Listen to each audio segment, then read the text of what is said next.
Gracias. Hola y bienvenidos a la que probablemente es la mejor charla de este evento virtual que han organizado los chicos de la NetCoreConf. La charla de programación cuántica. Mi nombre es Fernando Escolar. Algunos me conoceréis por mi blog, developer.com, otros porque en Twitter me podéis ver como @FernandoEscolar, o quizás pues porque estoy trabajando actualmente en SCRM, que es una empresa que forma parte del Hub Internacional de Lidl. Pero bueno, hoy no hemos venido a hablar de mí. Podemos hablar de cosas más interesantes como, por ejemplo, los sponsors. Es fundamental pasar siempre por aquí porque, como todos sabréis, los sponsors, sin ellos no podríamos montar este tipo de eventos, ya sean virtuales o ya sean de forma presencial, como pasó ya en Barcelona, en Valencia o como sucederá pues en Madrid y en Asturias. ¿De acuerdo? Así que siempre yo creo que cabe este momento de reconocimiento donde podemos dedicarles un aplauso a todos estos proveedores que tenemos. Muy bien, empezamos. Te contaré por qué estás aquí. Estás aquí porque sabes algo. Y aunque lo que sabes no lo puedes explicar, lo percibes. Ha sido así durante toda tu vida. Algo no funciona en la programación. No sabes qué es lo que es, pero está ahí. Como una astilla clavada en tu mente. Y te está enloqueciendo. Esa sensación te ha traído hasta aquí. Y sabes que no eres el único. Porque, por ejemplo, Einstein o Feynman, dos grandes físicos muy reconocidos, ya se encontraron en esta disyuntiva. ¿Sabes de lo que estoy hablando? Pues sí, estoy hablando de la unificación de la ley de la gravitación universal y la física cuántica. Lo cierto es que ambas son válidas en el universo donde nos movemos, pero la primera aplica el universo visible, mientras que la segunda, la de la física cuántica, aplica dentro de lo que sería unos tamaños atómicos y subatómicos. Y lo que básicamente dedicaron su vida a buscar, o gran parte de su vida a buscar Einstein y Feynman, ha sido una teoría que consiga unificar estas dos en una sola que sí que sea de verdad una ley universal. Por ejemplo, en este mundillo os podéis encontrar cosas como la teoría de cuerdas, que hay diferentes vertientes y cosas de este estilo. Lo que pasa que lo que es cierto es que hoy por hoy aún no han llegado a tener éxito. Pero bueno, el resumen es que nos vemos envueltos en una dualidad y te voy a obligar a elegir. Supongo que si estáis viendo este vídeo es porque ya habéis elegido que sí que queréis saber cosas sobre el mundo cuántico, así que este paso probablemente de las pastillitas azules o rojas nos lo podemos saltar. Bueno, en el principio de todo se dice, o dice gente de IBM, que fueron ellos quienes empezaron con todo lo que es todo el tema de la computación cuántica y demás. Pero, bueno, yo creo que en realidad eso es una mentira. ¿Vale? Verdaderamente, por lo que hemos podido estudiar y demás, fue Paul Benioff, que por ahí, por los 70, lo que todo el mundo veía como un problema. ¿Por qué había un problema? A ver, la computación tradicional tiene un límite. ¿De acuerdo? Cuando, como bien hemos dicho antes, en el universo en el que nos movemos, en el universo observable, nosotros nos regimos por unas normas. Esas normas son con las cuales estamos diseñando los ordenadores de hoy en día, sus procesadores y sus circuitos electrónicos.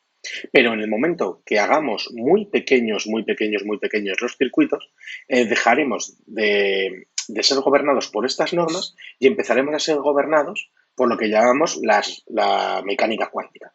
Entonces, en la mecánica cuántica, cuando tú tienes un electrón en un circuito ínfimo, muy pequeño, no sé si menor de 4 nanómetros o micronanómetros o como sea la medida, puede producirse lo que se llama el efecto túnel.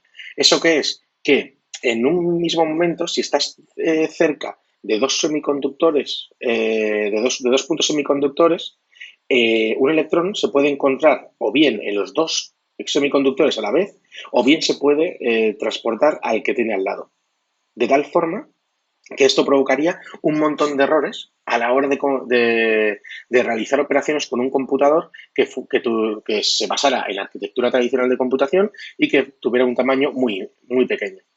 Entonces, todo esto, que es un grave problema, el señor Benioff, en lugar de verlo como un problema, lo vio pues como un momento de oportunidad. Esa oportunidad fue, en lugar de desarrollar ordenadores que se basen en la física, en la física observable, lo que vamos a hacernos es basarlo en la física atómica subatómica, que es la física cuántica. Y de esta forma, basándonos en estas normas, ya por ahí por los 70 empezó a esbozar lo que iba a ser el principio de la computación cuántica como tal. Y luego, más tarde, durante los 80, incluso ya diseñó un modelo válido de una máquina de Turing basada en mecánica cuántica. Por lo tanto, podríamos hablar de Paul Benioff como el propio padre de la computación cuántica, que es el que vio la oportunidad. Bien, pero ¿de qué va esto? Cuando nosotros estamos trabajando en computación tradicional, tenemos una unidad básica con la cual, a partir de la cual operamos. Esa unidad básica se llama bit. Un bit a la hora de la verdad, en los circuitos electrónicos, es una frecuencia determinada, por ejemplo, de una amplitud de onda semejante a esta, que implica que es un 1, o una amplitud de onda menor de un cierto parámetro, como podría ser esta, que podría ser un 0. De tal forma que un bit, a la hora de la verdad, en nuestros sistemas, admite valores 1 o 0. La computación cuántica se basa en algo semejante. Es lo que llamamos un qubit. Un qubit, en lugar de ser 1 o 0, es 1 y 0 a la vez. Aún no sabemos cuánto vale. Esto, así dicho, ya entiendo que suena un poco loco. Pero dejad que os explique con un ejemplo. No sé si habéis escuchado hablar del gato de Schrödinger. El señor Schrödinger realizó todo lo que era un experimento teórico sobre su gato. ¿Vale? En este caso, yo os voy a dar la fórmula. Lo que necesitamos para realizar la prueba del gato de Schrödinger. Pues lo primero es una caja opaca. Lo segundo es una botella de gas venenoso. Lo tercero, un dispositivo que libere todo un gas venenoso, de la botella de gas venenoso, al desintegrarse una partícula.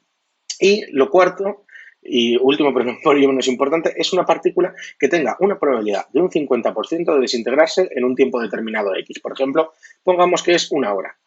De tal forma que si ponemos todo esto junto y metemos un gato vivo dentro de esta caja y esperamos durante un tiempo, por ejemplo, una hora, en ese momento no sabremos decidir si el gato está vivo o está muerto. Por lo tanto, según el principio de incertidumbre de Heisenberg, determinamos que el gato está tanto vivo como muerto a la vez. En el momento que nosotros abramos la caja, pues ya descubriremos si efectivamente estaba vivo o estaba muerto. ¿De acuerdo? Pues un qubit más o menos funciona de una forma semejante. Tiene los dos estados a la vez y no podemos determinar cuál es el estado hasta que no abramos la caja, hasta que no lo miremos a fondo. ¿Qué deducción sacamos de todo esto? Pues que no te fíes de Schrödinger, evidentemente, porque podría meterte pues como a su gato en una caja o no, quizás. Bueno, ¿cómo se representa un qubit a la hora de la verdad de forma matemática? Pues vamos a usar una notación que llamamos notación bracket, que es lo que estáis viendo en la pantalla.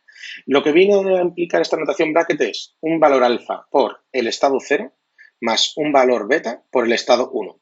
Esto sería la representación de un qubit, siempre y cuando el absoluto de alfa al cuadrado más el absoluto de beta al cuadrado sea 1. O sea, que al fin y al cabo estamos como trabajando con una especie de probabilidades, una probabilidad alfa de que sea 0 y una probabilidad beta de que sea 1. ¿No? Y si se cumplen las dos, pues es un 1. Evidentemente que será la probabilidad absoluta. Muy bien. Todo esto, además, se va a complicar un poquito, porque alfa y beta pueden adoptar valores imaginarios. La representación podría ser esta. ¿Qué significa valores imaginarios? Pues valores de i, ¿de acuerdo? No solo sería 1, 0 positivos o negativos, sino también i y menos i. Cuando empezamos a jugar con valores imaginarios, lo que hacemos es generar una nueva, o sea, gráficamente se representaría como un nuevo eje dentro de nuestro sistema. A la hora de la verdad es lo que llamamos la esfera de Bloch. Dentro de esta esfera, el eje Z es lo que nos marcaría si el valor es 0 o es 1, y el eje X, que es lo que nos marcaría si el valor es positivo o es negativo. ¿Qué pasa? Que lo que estamos haciendo al soportar valores imaginarios es que añadimos un nuevo eje que es el eje y, en el cual pues podremos encontrar el valor i, que es el número i, o el valor del número menos i. Eso que mediremos ahí. Con una esfera podemos representar un qubit en un estado dentro de esta esfera.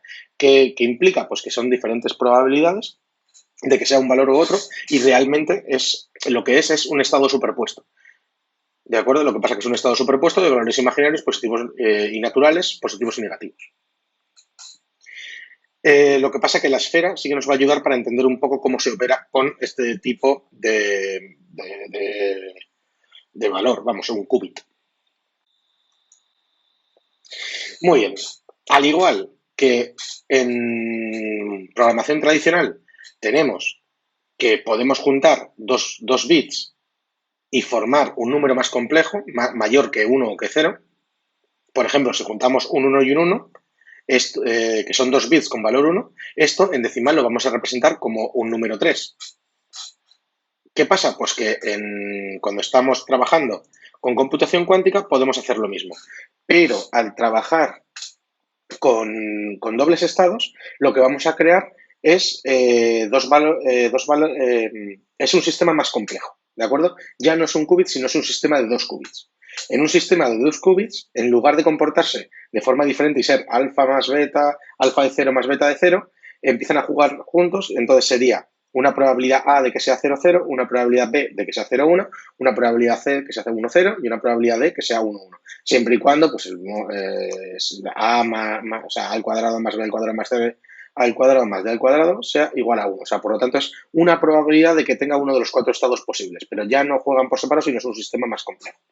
Y evidentemente podemos operar también dentro de este sistema algo más complejo. Supongo que hasta aquí ya os estará empezando a explotar un poquito la cabeza. Pues eso es que vamos por el buen camino. Así que muy bien, sigamos así.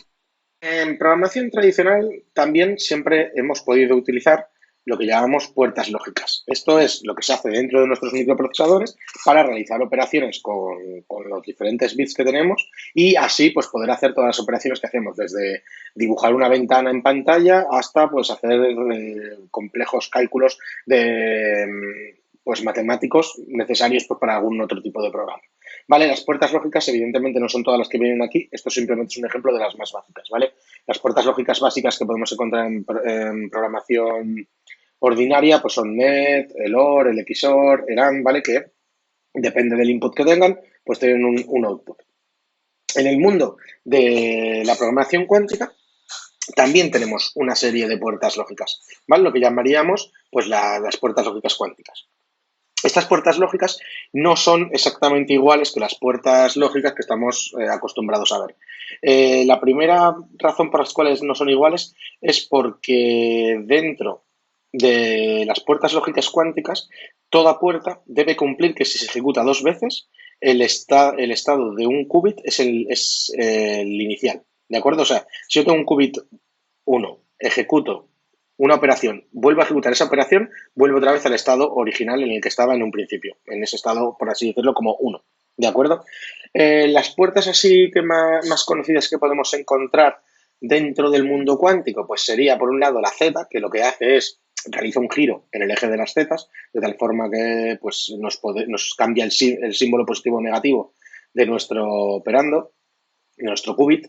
La X, que lo que realiza es un giro en el eje de las X, por lo tanto nos cambia entre 0 y 1, sería lo más parecido a un NOT, ¿de acuerdo? Y luego también tenemos operaciones que se realizan con sistemas complejos de más de un qubit, por ejemplo, un swap, que se realiza con un sistema de 2 qubits, que lo que hace es realizar un intercambio entre un qubit y el otro, de tal forma que intercambiamos los valores de los qubits, pero tienen que estar en un sistema, ¿de acuerdo? O, por ejemplo, un CNOT, ¿vale? Que un CNOT, a partir de un control joint target, nos devuelve un sistema de 2 qubits de la forma que estamos indicando aquí abajo. Otra que no me gustaría que pasara inadvertida es la puerta H, que es la de Hadamard. ¿De acuerdo? La puerta lógica de Hadamard, básicamente, como veis la operación, si la aplico a un 0, me está poniendo una probabilidad de un 50% de que sea cero o de que sea uno. O sea, sería algo así de una forma un poco básica y simplificando bastante, sería como realizar un aleatorio, ¿de acuerdo? O sea, poner en un estado superpuesto perfecto nuestro qubit de tal forma que es cero o es uno al 50%. Luego nos va a dar mucha facilidad de gestión de muchas cosas. Muy interesante esta puerta. Y por último, pero no por ello menos importante, la medida. La medida de un qubit lo que provoca es que se colapse el sistema. ¿De acuerdo? Habíamos dicho que los qubits estaban en un estado de superposición de 0 y 1. Pero al realizar la medida, es como cuando abrimos la caja del gato de Schrödinger. Al abrir la caja, nos damos cuenta de si el gato estaba realmente vivo o estaba muerto. Pues en este caso es lo mismo. Al realizar la medida sobre el qubit, lo que nos damos cuenta es si ese qubit, lo que hacemos, no es darnos cuenta, realmente colapsamos el sistema y a partir de ese momento el qubit va a valer lo que le hemos dicho. Ya no hay probabilidad de que valga otro valor. ¿De acuerdo? Luego, el realizar una medición dentro de la mecánica cuántica o dentro de la computación cuántica nos va a modificar el estado de nuestro sistema. ¿De acuerdo? Por ejemplo, si yo tengo un qubit con un 50% de ser cero o un 50% de ser uno, al realizar la medida y de repente comprobar que es cero o que es uno, automáticamente es un 100% de probabilidades de que sea cero o de que sea uno. Y ya no hay un 50% de probabilidades. O sea, he colapsado el sistema y a partir de ahora tiene ese valor fijo. Ya no tiene un valor superpuesto.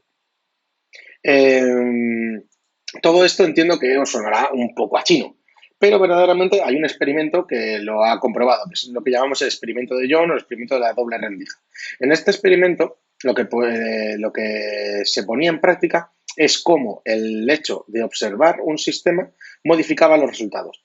Lo que se hizo fue pues, generar un emisor de partículas, el cual, pues, bien con un láser o bien lo que fuera, lanzaba diferentes rayos aleatorios a través de dos rendijas. Entonces, si poníamos el punto de observación, si nos poníamos a observar por qué rendija entraban, o sea, un punto de observación en el punto medio del gráfico que estáis observando, lo que sucedía es que se distribuían pues más o menos aproximadamente un 50% por la rendija de la izquierda y por la rendija de la derecha y lo que generaban en la pared final era pues dos franjas bastante claras de por dónde estaban pasando, que estaban pasando por esas dos rendijas.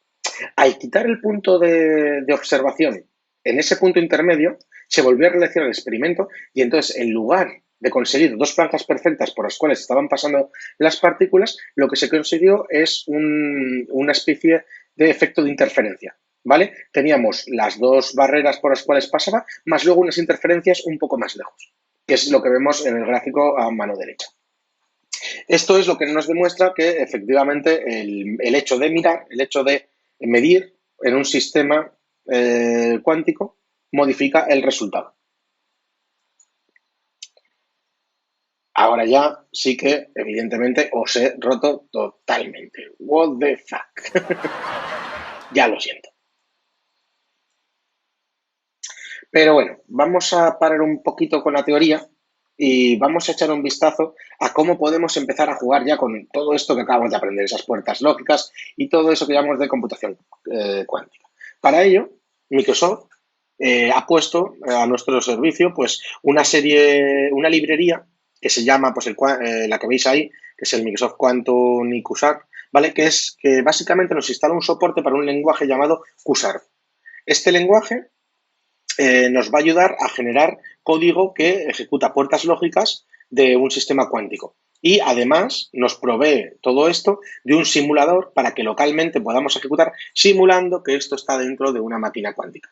¿Vale? Para ello, pues eso, como decimos, instalamos el paquete, luego lo que hacemos es instalar el project template para poder así crearnos un nuevo proyecto de consola de tipo QSAR, el cual vamos a utilizar para realizar nuestras operaciones. ¿Vale? Yo ya tengo uno hecho en el cual pues tengo ya ciertas operaciones descritas. ¿De acuerdo? Lo que tenéis que tener en cuenta siempre a la hora de crear un programa de QSAR, ¿no? de lenguaje cuántico, de .NET, es que se divide en dos partes. Una sería la parte cuántica, que son archivos QS, los cuales contienen un código bastante parecido al de César, pero con puertas lógicas de cuánticas y con una notación sensiblemente diferente. Y luego lo que llamamos el driver de .NET, que está hecho en César, que básicamente el driver de .NET que está hecho en César lo que hace es lanzar el simulador que está hecho en .NET y con dentro de este simulador lo que hace es lanzar el código de cuántico para que se simule dentro de ese simulador, ¿vale? Y de paso, además, también pues tenemos todo lo que son las operaciones de lectura y escritura por pantalla y demás, de tal forma que en QSARP, aunque podemos hacer estas operaciones, en QSARP solo vamos a tener en este caso operaciones cuánticas. Por ejemplo, vamos a hacer el set. ¿El set qué es? Pues si yo tengo un qubit, yo quiero que este qubit colapse a un valor que yo quiera, en lugar de, por ejemplo, a un valor aleatorio. Para poder colapsar un qubit, lo que tendría que hacer lo primero es leerlo. Con la M yo puedo leer el valor de un qubit, de tal forma que colapso su valor. Si compruebo que el valor que tiene el qubit no es el mismo que el valor que yo le he solicitado, por ejemplo, en este caso podría tener el valor 0 y yo le he solicitado tener un valor 1, pues le hago una X. Una X es un giro en el eje de las X, de tal forma que el valor cogería automáticamente el contrario. Sería equivalente a hacer un NOT, ¿no? De esta forma, pues diríamos, pues ahora en lugar de valer 0, vale 1. ¿Vale? Entonces, con esto nos hemos montado un test en el cual, pues para una serie de números, vamos a hacerle un set and run, de tal forma que comprobemos el estado, o sea, a partir de diferentes estados iniciales, buscamos setear ese qubit y contamos pues el número de unos y de ceros que nos vamos a encontrar, ¿vale? Siempre que hagamos un programa de cuántico, aquí declaramos cuántos qubits de cuánto va a ser nuestro sistema de qubits, en este caso es un sistema de qubits de 1, y luego tenemos que resetearlo, ¿vale? No se puede dejar como está, si no nos fallará el programita, pero bueno. Para ejecutar esta parte, pues hemos creado una super UI, ¿vale? Esta super UI es esta que veis aquí, ya lo tengo arrancado, donde pues podemos lanzar la ejecución de nuestros programas. Y entonces desde aquí ahora podríamos, por ejemplo, lanzar la operación de el set, que es la operación 0. Y ahora veremos que efectivamente cuando le digo que me ponga el estado 0, tengo 1000 ceros y cuando le digo que me ponga el estado 1, pues tengo 1000 unos, sin problema. Vamos a ver cómo podemos realizar medidas. ¿Vale? Para realizar medidas podemos usar la M que realiza la medida en el eje Z o lo que podemos hacer es utilizar la función measure. La función measure acepta como entrada una matriz, en este caso son matrices de Pauli. Las matrices de Pauli nos van a ayudar a en esa esfera de Volz sacar la medida con respecto a un eje. Por ejemplo, si sacamos la medida como habíamos visto antes en el eje Z, sacaremos el positivo o negativo. Si miramos en el eje Y, si la miramos en el eje Z, sacamos el 1 o 0. Si la miramos en el eje Y, sacábamos el Y o menos Y, y si la miramos en el eje X, pues sacamos el positivo o el negativo. ¿Vale? Partiendo de esto, devolvemos los valores, así que en el código de César, pues podríamos dibujar qué valen las cosas en dependencia de los valores que hemos devuelto. Vamos a ejecutar esta parte. Damos aquí al número 1 y vemos aquí que para diferentes valores, como hemos tenido diferentes valores dentro de la esfera de Volz, ¿vale? Diferentes en dependencia del eje. De vez en cuando se repiten, pero bueno, pero no tiene por qué. ¿Qué más puertas lógicas hemos visto? Pues, por ejemplo, hemos visto la del CNOT. El CNOT era una puerta lógica un poco curiosa. ¿De acuerdo? Para aplicar un CNOT nos basta con escribir CNOT y listo, ¿vale? Para un control y un target. Entonces, en este caso estamos usando dos qubits, seteamos el valor de control en el primero, el valor del target en el segundo y después devolvemos pues la medida de los dos, ¿no? Hemos medido los dos a ver cuánto valían. Así podemos hacer la misma tabla que hemos sacado antes de valores, ¿no? Pues cuando vale 00, cuando vale 01 y demás. Si yo lanzo este proyecto, pues tenemos aquí el 0000, 0101, 1011 y 1110, que era exactamente lo que hemos visto antes en la tabla de valores cuando estábamos ejecutando un CNOT. Y por último, la operación de swap. La operación de swap es bastante sencilla. También es un sistema de 2 qubits. Y en este sistema de 2 qubits, lo que hacemos es, al hacer el swap, cambia el valor del qubit 0 y le pone el valor del qubit 1 y el del qubit 1 le pone el del 0. Entonces, vamos a comprobar aquí, pasando un control y un target, que después del swap se nos queda el resultado exactamente como esperábamos. O sea, al revés. Pasamos esto, lanzamos el ejemplo del swap y efectivamente, pues como veis, cuando le paso 00, 00, 01, 10, 10, 01 y 11, 11. Luego están funcionando, al menos en el simulador, bastante bien todas estas instrucciones. Pero esto no es lo único que nos vamos a encontrar dentro de la programación cuántica. La programación cuántica tiene operaciones bastante más complejas que además algunas de ellas provienen de las propias propiedades de la mecánica cuántica. Una de las propiedades de la mecánica cuántica podría ser el entrelazamiento, ¿de acuerdo? ¿Qué significa eso del entrelazamiento?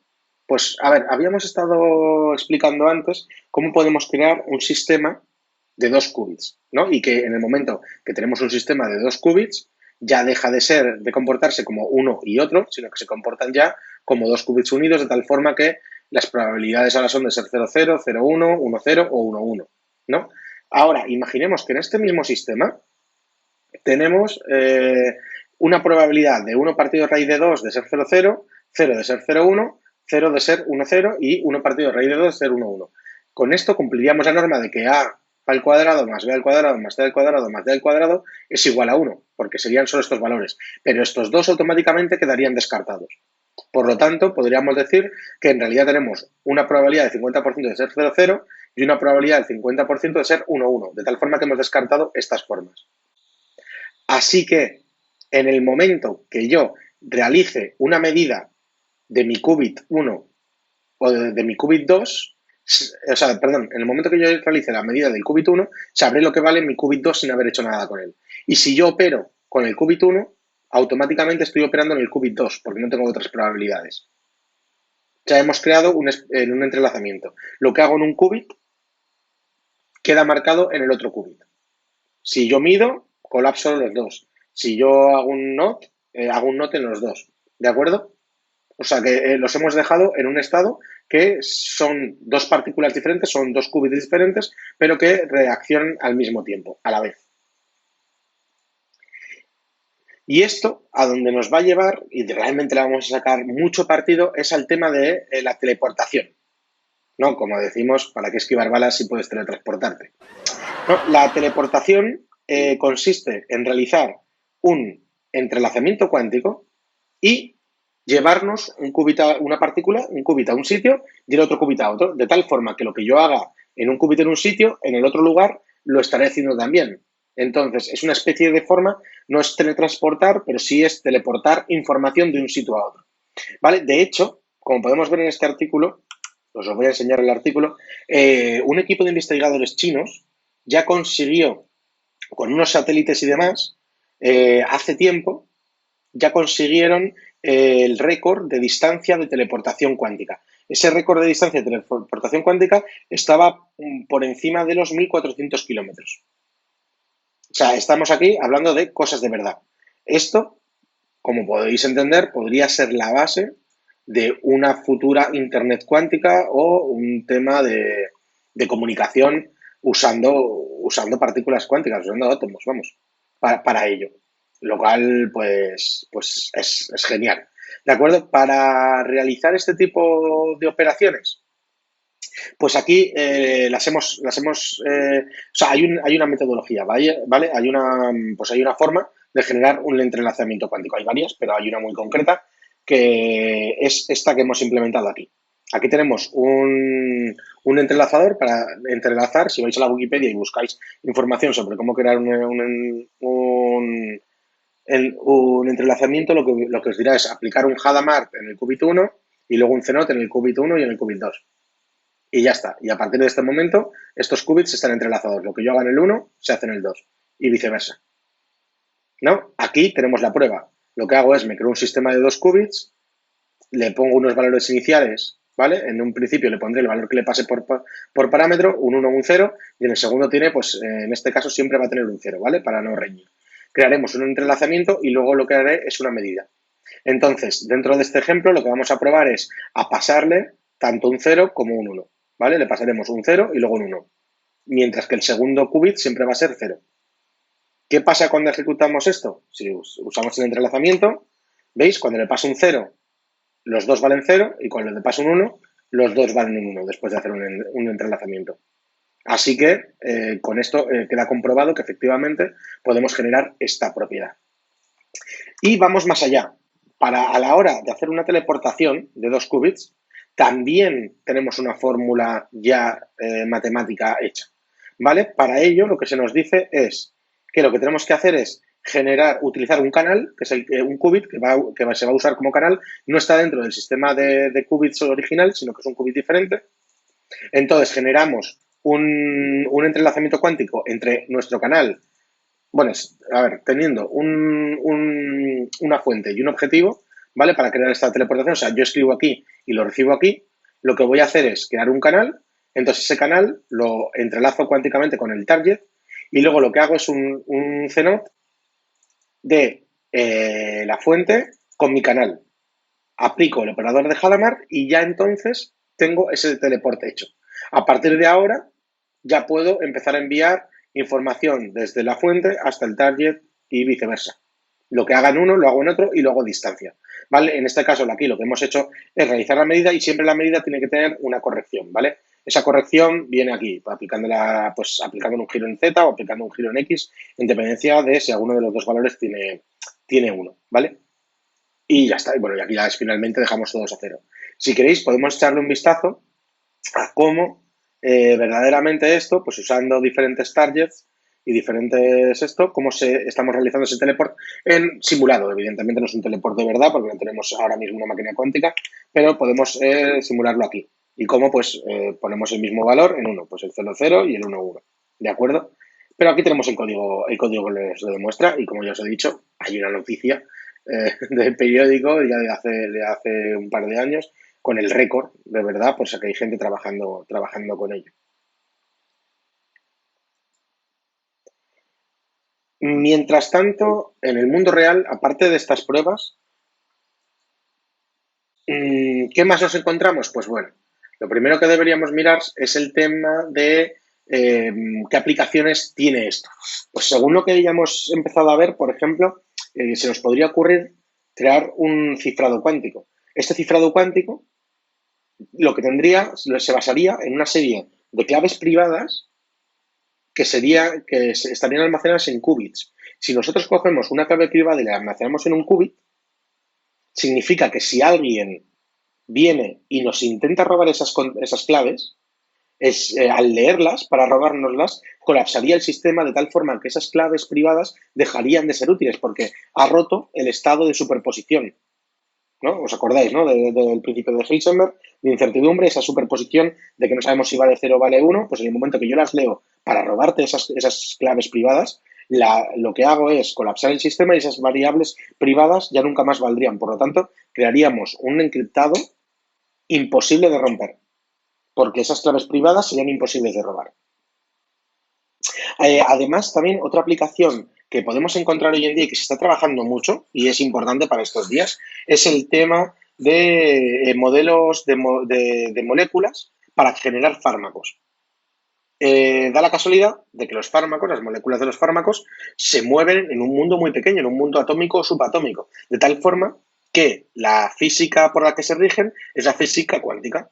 Y por lo tanto, para crear simulaciones y probar los modelos en un ordenador cuántico sería muchísimo más rápido que probarlo como hacemos hoy en día en los ordenadores convencionales en los cuales tenemos que simular ciertos comportamientos que no tenemos. Por otro lado, también hemos visto el teleport. Esto nos lleva a nuevos modelos de redes. ¿De acuerdo? Ya no serán unas redes que necesitemos un cable, quizás son unas redes que necesitamos una cajita con una serie de qubits, con una serie de partículas que están entrelazadas con otras y con las cuales realizamos teleportación. Pues bueno, todo esto se está estudiando hoy en día. Y luego también tenemos una serie de algoritmos que ya nos ayudan. Bueno, por ejemplo, para el tema de cifrado, existe lo que es el algoritmo de SOR, que es para sacar números primos. No sé si sabéis, todo este tema de cifrado se basa siempre en, o sea, aparte de las public, las private keys, los 256 o 512, se basa, y también el cifrado muchas veces en generar números primos. ¿De acuerdo?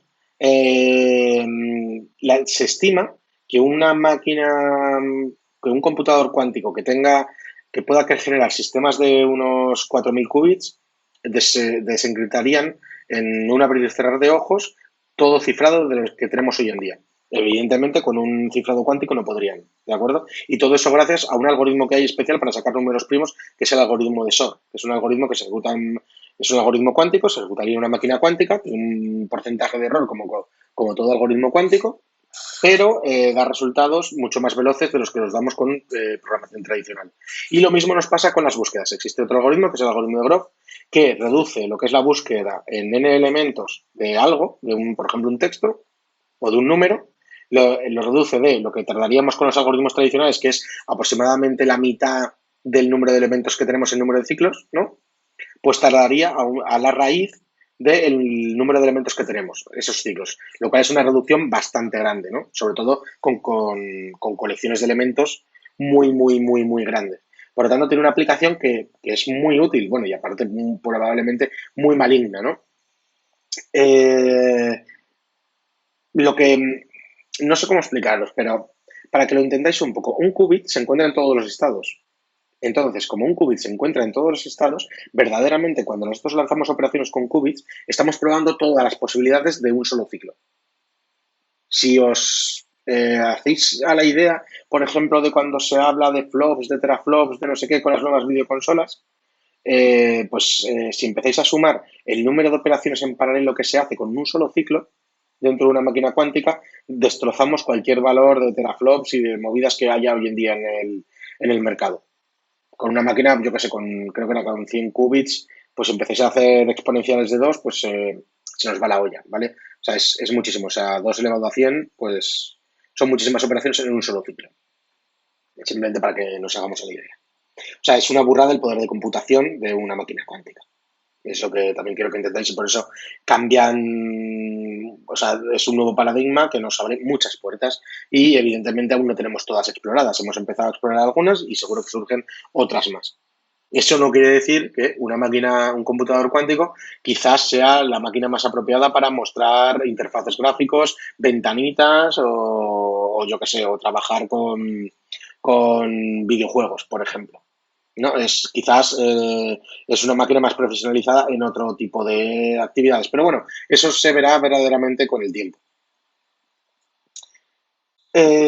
Además, pues bueno, 2019 fue como el año de la explosión de los anuncios sobre computación cuántica, ¿no? Vino Intel y nos dijo que iba a hacer un chip de venta al público normal, no tienes que ser una empresa ni un laboratorio ni una universidad, que tendría pues 49 qubits, o sea, sistemas de 49 qubits, ¿no?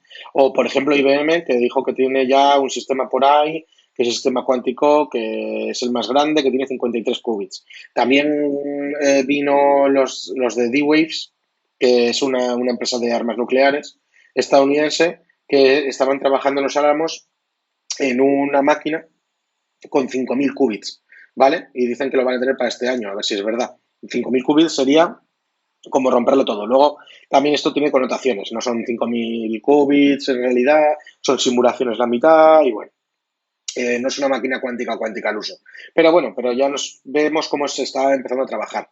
¿Vale? Y Google, por ejemplo, pues también dijo que declaraba la supremacía cuántica porque habían hecho no sé qué leches y tal y cual.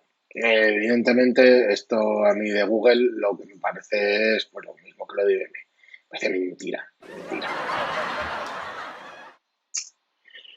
Y en el 2020, el anuncio de que Nobel está trabajando en la corrección de errores. No sé si os lo he contado, pero una máquina, un computador cuántico, conlleva un factor de errores, ¿vale? Y uno de los temas que más reto supone dentro de la computación cuántica es reducir el número de errores que conlleva. O sea, como por la superposición y demás razones, no es totalmente determinista. Luego, por ejemplo, hay sistemas que tienen un 3% de errores, lo cual se considera más o menos tolerable, pero claro, bajarlos y conseguir un cero de errores sería ideal, ¿no? Realmente todo lo que trabajamos hoy en día siempre tiene errores. Por ejemplo, las comunicaciones tienen errores. En el protocolo TCP/IP hay paquetes que se pierden, pero tenemos un sistema de seguridad para que si un paquete no tenemos señal de que se ha enviado, se vuelve a enviar y así podemos asegurar que las comunicaciones son sea, se realizan de una,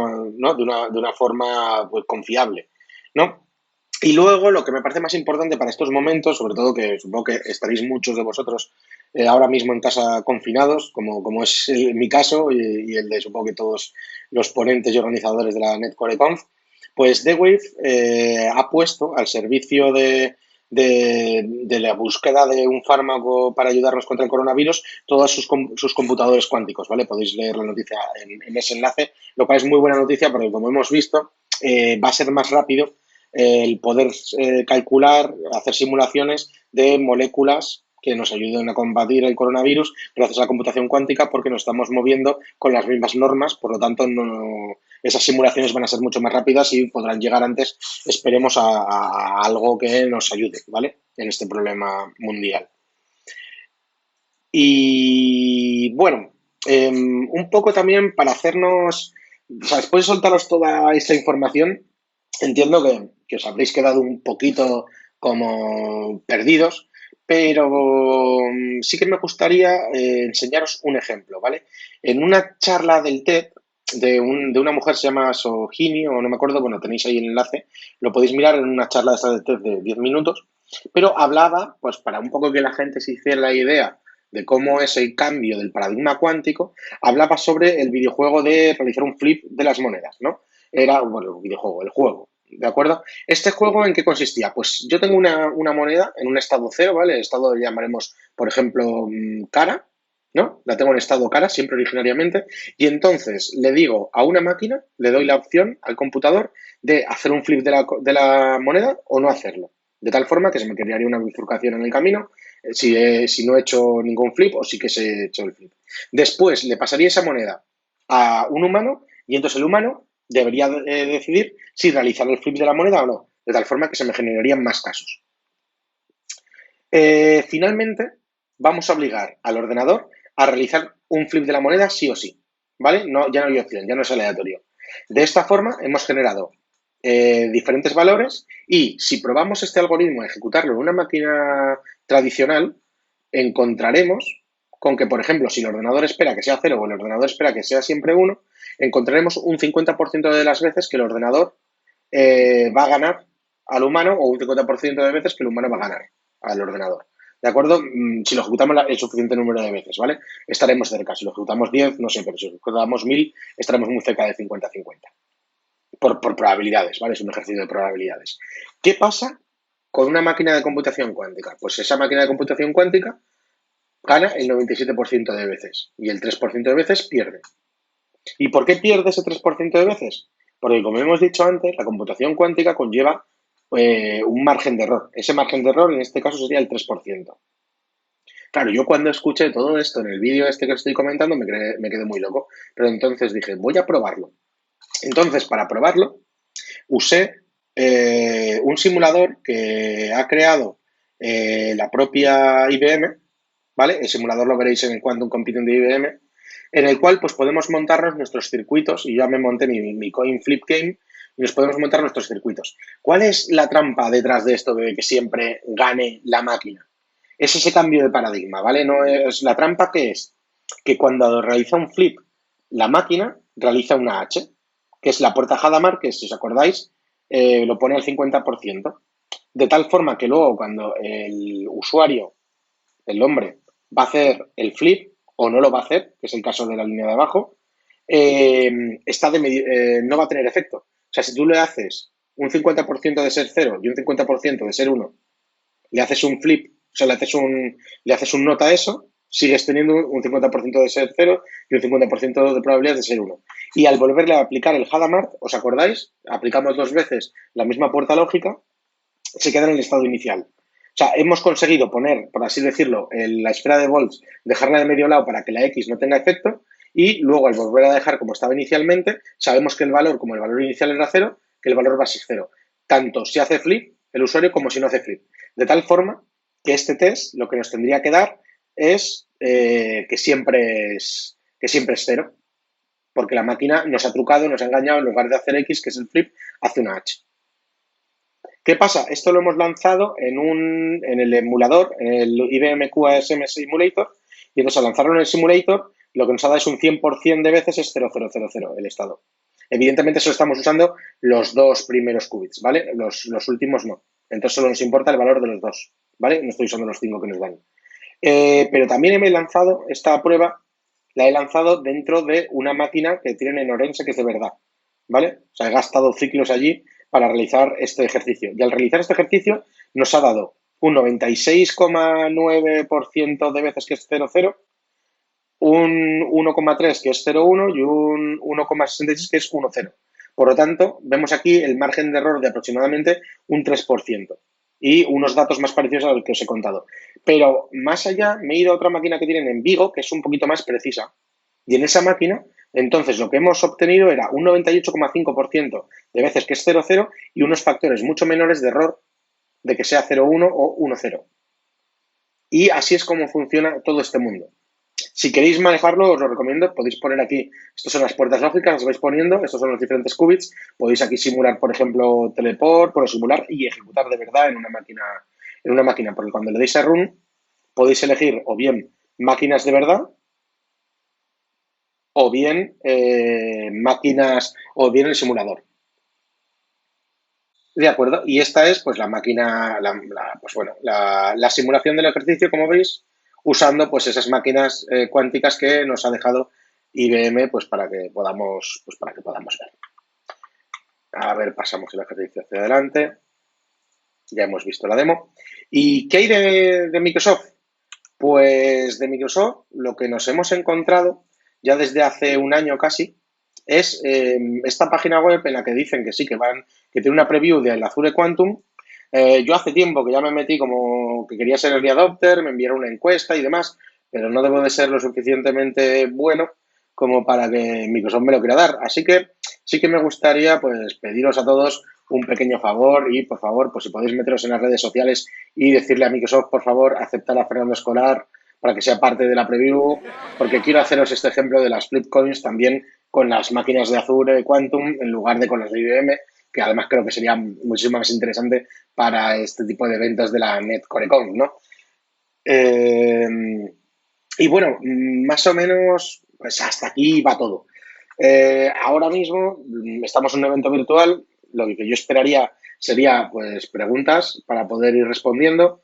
Como el evento creo que va a ser finalmente en diferido, no sé si podré estar para responderos vuestras preguntas, pero no dudéis si no estoy dentro del chat del evento en enviarme por Twitter o dejarlo en ese mismo chat a ver si luego puedo meterme para responderlas o, bueno, hacérmelas llegar, por favor, porque seguro que son todas súper interesantes y gran parte de esta charla, que no es la primera vez que la doy, es luego la interactuación con vosotros, que sois los que me estáis viendo. Y por mi parte, nada más, tan solo agradeceros de nuevo a los patrocinadores, que sin ellos esto sería imposible, y a vosotros pues por haber aguantado todo el chaparrón del evento. Bueno, del evento, de mi charla. No sé si ha sido la mejor o ha sido la peor. Por si acaso, lo siento mucho. Y muchísimas gracias. Seguid con nosotros, que hay muchas más charlas a partir de hoy, aunque sé que el nivel va a bajar, evidentemente. Gracias.